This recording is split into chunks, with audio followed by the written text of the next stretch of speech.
that's currently going to Washington is a thing of history. And there are many variables to why our economy is in the shape it's in. There's a lot of blame to go around. But there's been one constant in my mind the entire time. The American public is taxed too much because the federal government spends too much.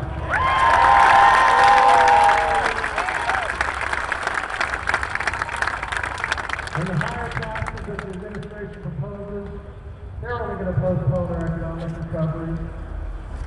And higher taxes are going to leave less money in the pockets, college saving accounts, and food budgets of the American family. The administration and Democrat leadership in Congress has shown us their vision of fiscal policy. Tax and spend, tax and spend. And we have to stop it. And my word up in Washington is that this mentality has become the great cure for all of our problems. Faltering economy, tax and spend more. Problems with education, tax and spend more. Challenges with health care, tax and spend more. Need to promote the National Endowment for Arts, tax and spend more. Do you know that in the 4 months since I was sworn in Congress, the Democrats have passed a bill spending $1.2 trillion. And just last week before we left, they committed to spending nearly $3.7 trillion more. If I stacked up $3.7 trillion, if I had $100 bills, and I stacked them one on top of each other, I could create a 2 million story building. We have a space station. And the greatest shame of this space station in Washington is the price it's going to pass on to our children. Not only are the higher taxes increased, there's the higher taxes and increased debt that they'll have to pay, but also the depressed growth and decreasing standards of living. Today in communities across the land, there are tea parties just like this one, at which thousands of citizens, like all of you, are standing up and saying, enough is enough.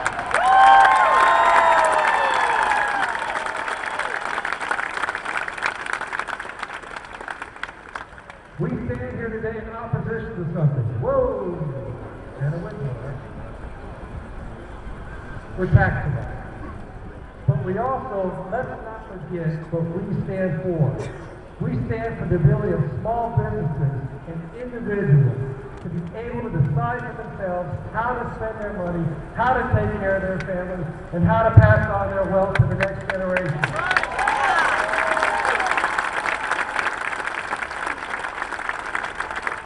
Radical idea, right? Well, doesn't seem so to all of us. It certainly didn't seem so to our founding fathers. My party in Congress is offering alternatives to major policy debates of the day. We offered an alternative budget, a proposal for the housing crisis, a plan to restore savings, and we will continue to do so on the important issues that we're going to take up, such as energy, health care, and critical national security needs, such as the missile defense system.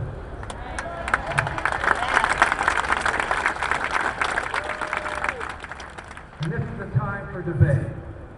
A concept that seems to be foreign to the leadership of the House of Representatives. But I digress.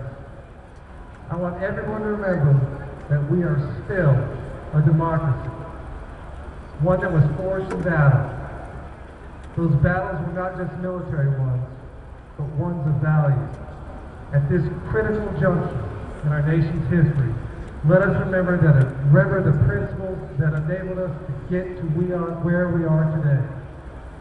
And I want to thank each and every one of you for caring enough to come out here and attend this rally. You are depends on people like you getting involved. Well, let me finish. Although we may have had some political defeats, do not get discouraged. Being here today and seeing all of you, I can assure you that I'm not. And I want to close with one story. I was at a tea party yesterday in Friendswood. A little 12-year-old girl, Brittany, was sitting right over there where you all are sitting where the chairs are. Now I'm going to ask my daughter Kate to come over and bring up the sign she was holding.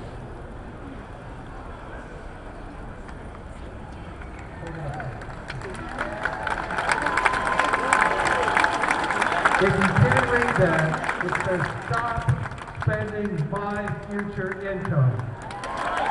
Ladies and gentlemen, that's why we're here today. That's what we're fighting for. We need to make America our children prosper, our grandchildren prosper. May God bless you and your family. May God bless America.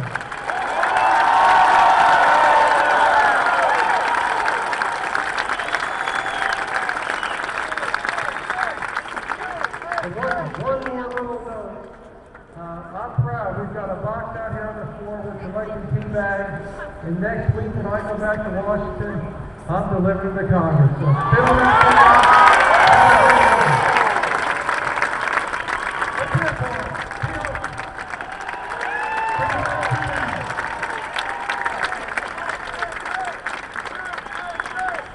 So we're going to have another musical interlude now. Cooper here is going to be playing American's Beautiful for us. We're all going to sing. Do this with me? Let's sing together.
Thank you.